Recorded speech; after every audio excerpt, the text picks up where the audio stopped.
intinya paper tentang fidelity and moderating factors in complex intervention. Intervensinya adalah yang di dalam paper itu mengenai pelayanan continuum of care terhadap orang tua di Swedia yang seharusnya diawali ketika masuk IGD, ya, seorang tua yang sakit, frail elderly, ya, orang tua lemah yang sakit di IGD, lalu di situ dilakukan assessment, lalu nanti mungkin masuk bangsal, lalu bagaimana ketika di masyarakat ada case manager yang melanjutkan apa yang harus dilakukan di masyarakat setelah pulang dari rumah sakit, kira-kira begitu. Lalu ada yang diberi intervensi, ada yang kontrol yang tidak diberi intervensi. Nah, cuma di situ ada moderating variable, tapi akan menjadi sangat kompleks, sehingga saya mungkin akan memfokuskan diri pada seputaran fidelity. Jadi tadi Pak Rosi sudah menjelaskan bahwa untuk mengevaluasi atau menilai suatu intervensi, kebetulan di FETP juga ada evaluasi program yang biasanya sangat superficial caranya. Nah, kalau mau lebih dalam ya dengan ini ada dua cara, yang satu deskriptif saja, ketika program itu diimplementasikan apa yang sesungguhnya terjadi, ini biasanya dilakukan di FETP. Yang kedua, keberhasilan suatu program atau intervensi yang kompleks itu juga model atau teori programnya benar atau enggak. Kalau model teorinya benar, benchmarknya apa? Cuma di dalam paper itu tidak ada benchmarknya. Jadi teoritis atau model itu benar atau tidak.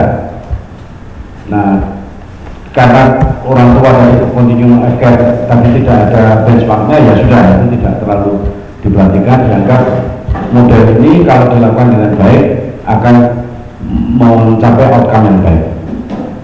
Nah, ketika kita mempunyai a priori intervensi model baik dengan benchmark atau tidak, maka kita mempunyai ekspektasi bahwa kalau program itu dilakukan dengan fidelity atau dipatuhi sekurang-kurangnya esensial komponen dari program atau keseluruhan program sesuai dengan modelnya dipatuhi, maka tentu hasilnya akan lebih baik daripada kontrol.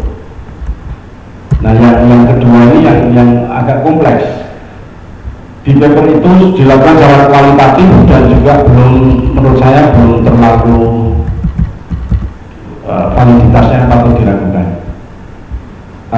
Saya akan mendekati dari sisi yang lain, karena saya tidak terlalu paham dengan kualitatif, ya. Analisisnya juga nggak jelas yang di paper itu kualitatifnya bagaimana, hanya seperti aja, ini sering tidak sering gitu.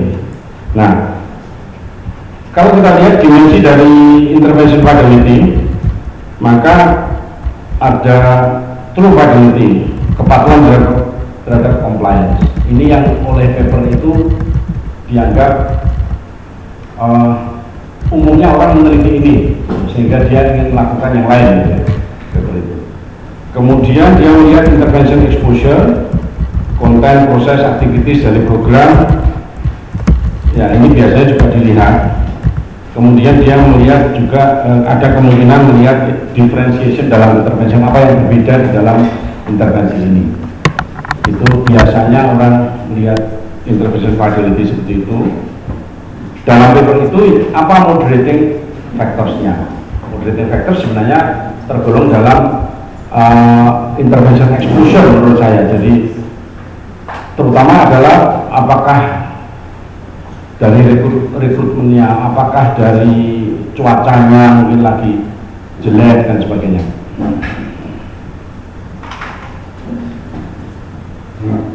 Nah, semuanya ini adalah dalam konteks bahwa setiap program atau proyek intervensi itu didasarkan pada evidence. Ini saya kira sudah sangat buzzword ya, bahwa pengambilan keputusan atau policy atau program didasarkan pada bukti. Lalu ketika bukti itu dihasilkan dari suatu penelitian, maka ada istilah knowledge translation. Ini juga fakultas sudah berkali-kali translation research dan sebagainya, bagaimana riset itu diterjemahkan menjadi program yang nyata di masyarakat, di klinis ataupun di laboratorium untuk produksi vaksin dan sebagainya. Lalu the process of supporting the uptake of health research, ini knowledge translation. Kemudian yang kita bicarakan adalah implementation science. Ketika knowledge translation-nya, konsepnya sudah jelas, modelnya jelas, berdasarkan evidence, maka bagaimana mengimplementasikan intervensi itu? Ini adalah suatu scientific study, suatu penelitian sendiri of methods to promote systematic uptake of research findings. Jadi knowledge translation ini dan juga evidence based practices yang lain untuk meningkatkan kualitas dan efektivitas pelayanan kesehatan kata-kata, atau intervensi di masyarakat atau intervensi di klinik. Bagaimana diimplementasikan?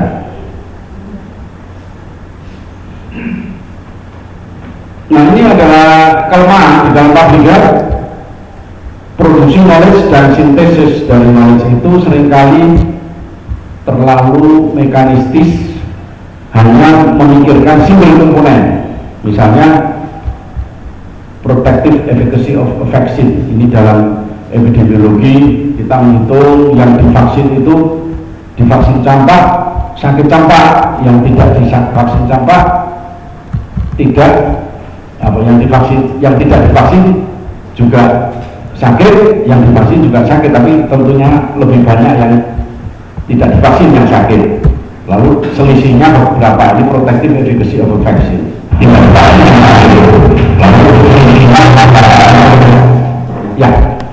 Lalu effectiveness of specific behavior change model, merokok dan sebagainya itu ada, ya sudah banyak menjadi disertasi atau tesis master itu hanya herd immunity model atau trans theoretical model, tesisnya Bu Yani ya. Specific behavior saja. Padahal di dalam public practice itu lebih kompleks daripada itu. Kita terjebak pada evidence trap, fokus on single interventions, seolah-olah magic bullet ya. Vitamin A diberikan lalu morbiditasnya menurun, ini morbida trial. Ketika tidak menurun bingung gitu. Sehingga tidak diperhatikan epidemiological context, social, cultural, political, economic context. Ini kelemahan dalam public health. Berarti public health memang membutuhkan implementation science. Sehingga kita mempunyai satu hal yang lain adalah knowledge translation bias, di mana prioritas dari intervensi itu menjadi problematik ketika kita punya evidence bahwa intervensi ini baik. Misalnya vaksinasi rotavirus sudah diteliti Bu Yayi, Pak Siswanto dan sebagainya, ini bermanfaat, lalu ini menjadi prioritas. Nah, apakah benar demikian? Ini knowledge translation bias bisa terjadi. Sehingga paper yang lain mengenai causality, tapi diingatkan kita tidak usah menyebut kausal, kita menyebut peningkatan risiko, atau itu pun kalau kohort tadi. Nah, lalu ini kausal dalam arti kausal model dalam artian ya, bukan filsafatnya, tapi kausal model saya sengaja menggunakan istilah yang loose, yaitu adanya selisih atau adanya rasio antara yang diberi perlakuan dengan kontrol, itu dinamakan kausal. Jadi kalau diberi vaksin ya yang sakit lebih sedikit, kalau diberi peningkat yang diberi program gizi tambahan suplementasi gizi atau PMT ya, pemberian makanan tambahan atau pemberian makanan tambahan anak sekolah, maka gizinya lebih baik. Ini causal model. Lalu dilakukan randomized control trial sehingga true effect itu diestimasi dari causal model selisih antara yang diberi intervensi dengan yang tidak. Nah, viability assessment dalam randomized control trial perlu dilakukan untuk melihat perbedaan antara komponen-komponen kausal dalam kelompok-kelompok intervensi dan dalam kelompok kontrol. Komponen kausal untuk gizi buruk ya tidak hanya pemberian makanan tambahan, komponen-komponennya dalam bisa kita lihat diet yang dikonsumsi, bisa juga dilihat dari adanya penyakit-penyakit infeksi dan sebagainya. Nah, ini kalau mau RCT harus diperhatikan ya. Cuma pada umumnya RCT di klinik itu pun tidak melihat. Pada umumnya juga ada istilah intention to treat. Walaupun kenyataannya tidak diberi obat yang diteliti, tetapi intensi awalnya diberi itu ya sudah dianggap diberikan padahal tidak. Itu praktek dari clinical trial sehingga sebenarnya banyak kelemahan dalam clinical trial. Tapi dalam RCT di public health kita lebih banyak lagi soal masalah-masalah yang mempengaruhi hasil karena viability. Nah, differencing causal conditions can be characterized as achieved relative strength. Ini ukuran dari viability. Ukuran daripada viability itu antara yang mendapatkan pengobatan dengan kontrol atau mendapatkan intervensi dengan kontrol itu achieve relative strength. Ini pemahamannya sederhana rumusnya, tapi kalau sudah masuk statistik tinggal mengikuti tes statistik saja. Nah, jadi ini contohnya ada treatment strength dari sisi viability, ada outcome hasil dipengaruhi oleh intervensinya, juga dipengaruhi oleh viability terhadap intervensi. Kalau misalnya saya sakit TBC atau ada trial ya, penelitian mengenai TBC, kalau TBC itu obatnya 6 bulan ya, ada pengawas minum obat PMS dan sebagainya itu. Lalu kalau memang obatnya diminum, ya kita harapkan lalu nanti ada causal efeknya ya, misalnya semuanya minum obat baru, kontrolnya minum obat standar. Nah, kita uji causal efek dari obat baru itu adalah selisih. Tetapi kan kadang-kadang respon partisipan dari clinical trial itu tidak minum obat, ya, tidak minum obat itulah viability. Sehingga kita lihat viability-nya bagaimana nih? Viability itu simbolnya T kecil ya. Viability antara yang mendapatkan pengobatan dan dengan kontrol.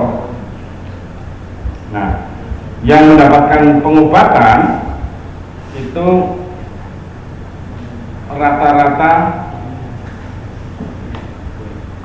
viability-nya nilainya 0,40, sedangkan yang kontrol itu 0,15, sehingga expected relative strength itu 0,25. Jadi ini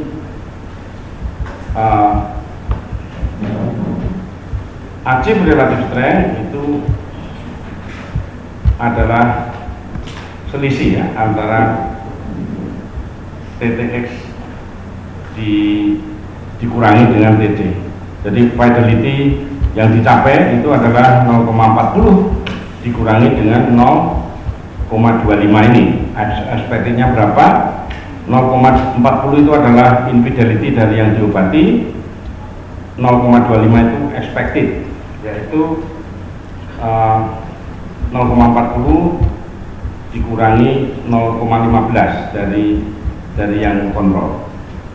Nah, kemudian outcome itu adalah selisih di antara yang diberi perlakuan dengan yang tidak. Mungkin contohnya membingungkan ya, tapi kalau ada data yang benar akan lebih jelas karena ini sangat sederhana. Nah, mengapa viability menjadi penting? Karena treatment implementation apakah itu intervensi masyarakat atau klinis, itu tidak reliable sebenarnya. Ada variasi antara partisipan yang satu dengan yang lain dalam penerimaan intervensi, sehingga ini meningkatkan error dan mengurangi size of the effect. Meningkatkan error dan mengurangi besar efek atau efek kausal selisih antara yang mendapatkan intervensi dikurangi dengan yang kontrol. Sehingga karena error ini juga kita tidak bisa mendeteksi adanya covariation, padahal covariation ini penting untuk memperhitungkan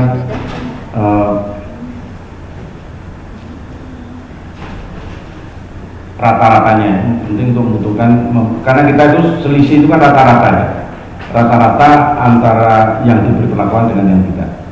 Sehingga intinya dengan adanya error ini, dengan adanya infidelity ini, maka statistical power kita menjadi lebih lemah, menjadi lebih kecil, sehingga diperlukan sampel size yang lebih besar.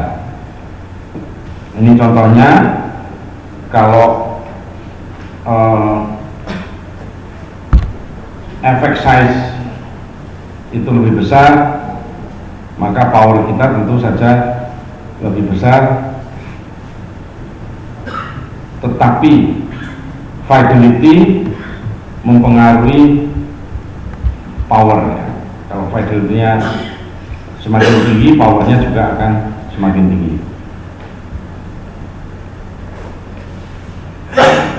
Ya, jadi ini contoh lagi, kalau fidelity-nya tinggi, maka biru, yang biru ini fidelity-nya yang tinggi. Kalau fidelity-nya rendah, yang paling rendah yang hijau.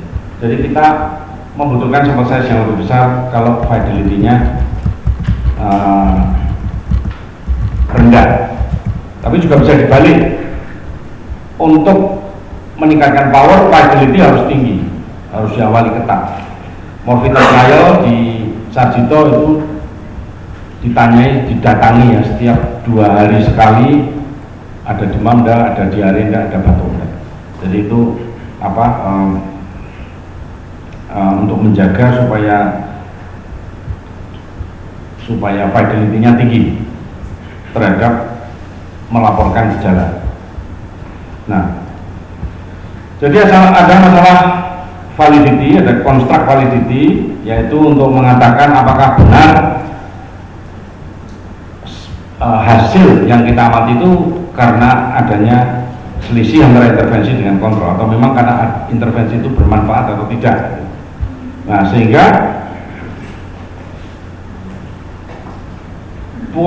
ini bisa terjadi poor implementation, yaitu ketika elemen-elemen esensial dari perlakuan itu tidak sepenuhnya diimplementasikan dengan baik, dengan saksama, dengan patuh tadi ya, comply, atau adanya contamination ketika esensial elemen itu juga diterima oleh kontrol.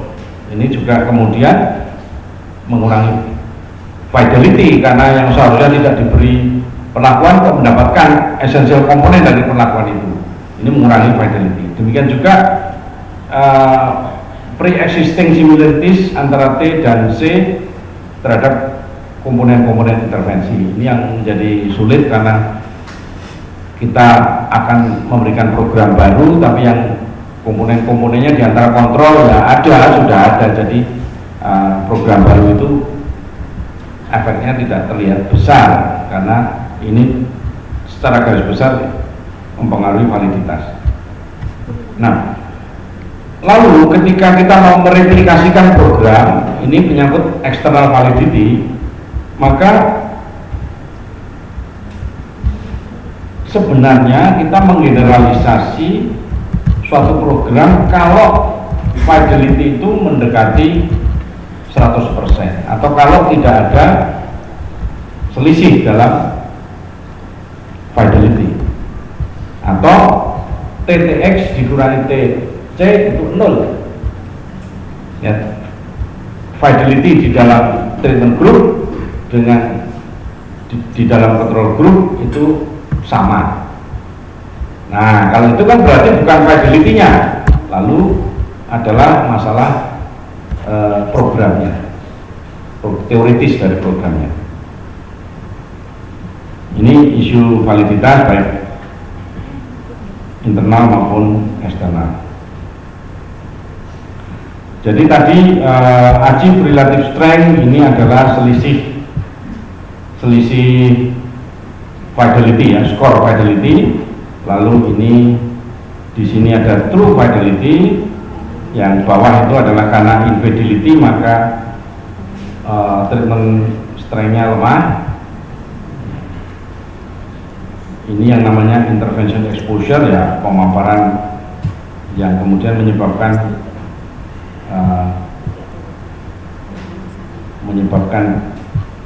perbedaan skor ya antara yang true fidelity 100% atau kepatuhan yang 100%. Nah, ketika ada kontaminasi maka justru lebih tinggi. Yang infidelity itu lebih tinggi karena kontaminasi itu menguntungkan dari kontrol. Jadi ini permasalahan yang sering ditemukan sehingga kemudian kita melihat diferensiasi intervensi, selisihnya itu adalah sebenarnya karena programnya sendiri tapi juga karena perbedaan dalam fidelity score-nya. Jadi dua-duanya itu berpengaruh. Jadi di sini infidelity membingungkan ya. Positive infidelity atau negatif fidelity. Kalau yang di sini tadi itu yang bawah itu adalah positive fidelity atau negatif infidelity. Nah, dari mana sumber infidelity? Mungkin secara sederhana dikatakan comply tidak comply, patuh tidak patuh, minum obat tidak minum obat, tidak datang sama datang gitu ya. Atau crossover yang tadinya mendapatkan pengobatan menjadi kontrol, yang tadinya mendapatkan kontrol menjadi mendapatkan pengobatan. Tetapi ada juga sumber struktural, structural flaws dalam mengimplementasikan intervensi karena tidak adanya sumber daya missing atau prosesnya missing. Di dalam paper itu dicontohkan misalnya hampir tidak ada yang di-assess orang-orang tua itu di IGD karena butuh waktu lama, bahkan ada yang menolak karena terlalu lemah prosedur asesmennya panjang.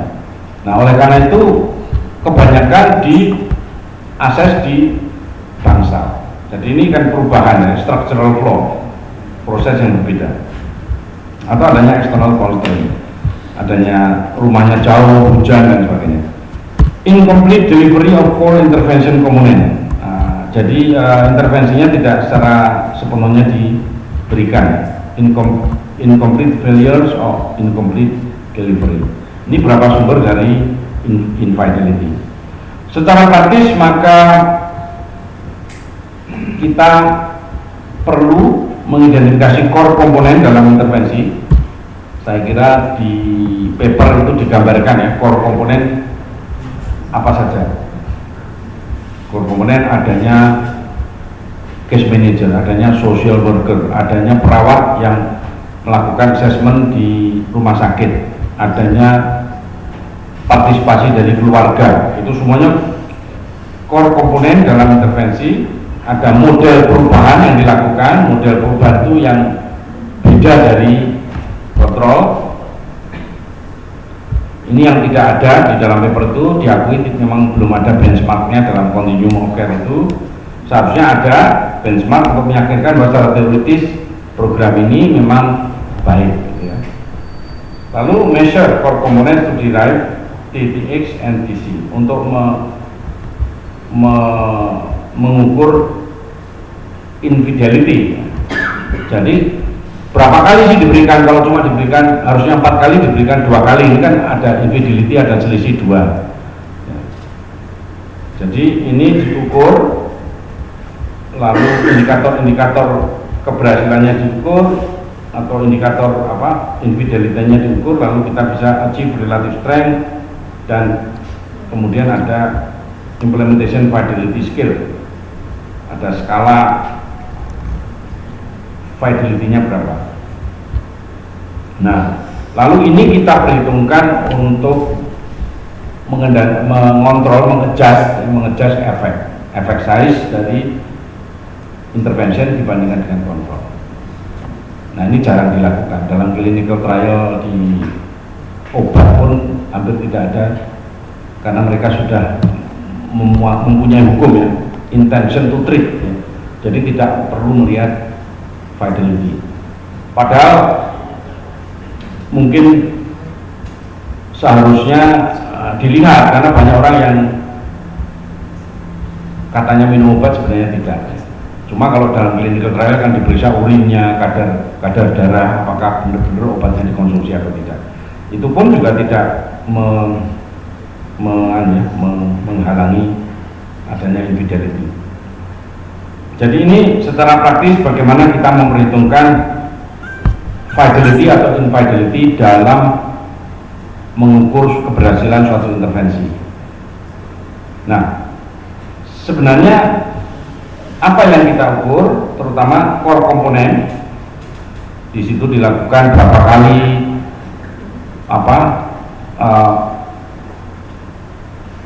berapa kali harus dikunjungi misalnya ya orang tuanya itu, lalu beberapa kali diperiksa dan sebagainya. Lalu aktivitas-aktivitas yang penting tetapi tidak unik, yang umumnya juga dilakukan juga pada kelompok kontrol. Kemudian ordinary features yang memang sama di antara kelompok perlakuan dan kelompok kontrol. Nah, ketika kita meneliti implementasi, fidelity dari implementasi, maka kita lihat kelompok 1 dan kelompok 2 ini, nomor 1 dan nomor 2, komponen utamanya dan komponen yang tidak unik, artinya biasa dilakukan, bukan utama, yang bisa mempengaruhi keberhasilan, yang juga mempengaruhi jelas dalam ukuran fidelity. Jadi kalau kita melakukan analisis, maka ini yang biasa dilakukan di clinical trial. Pertama adalah sebentar, ini tidak begitu jelas.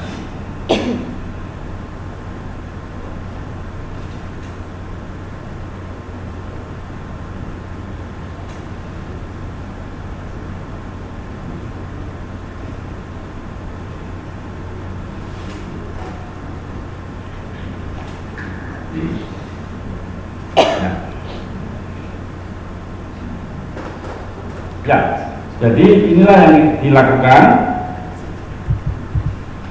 Ada intent to treat. Tetapi kalau kita mau memperhitungkan fidelity, maka ada index of true fidelity. Kemudian ada index achieved relative strength, ada local average treatment effect dan sebagainya. Kemudian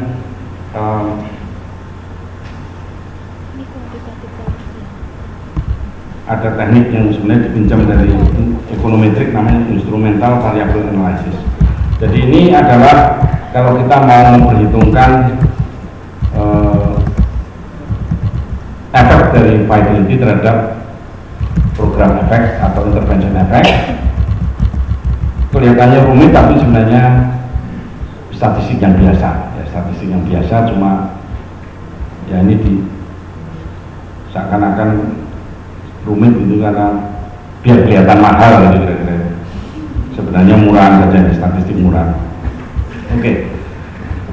Mungkin sampai di sini. Jadi kita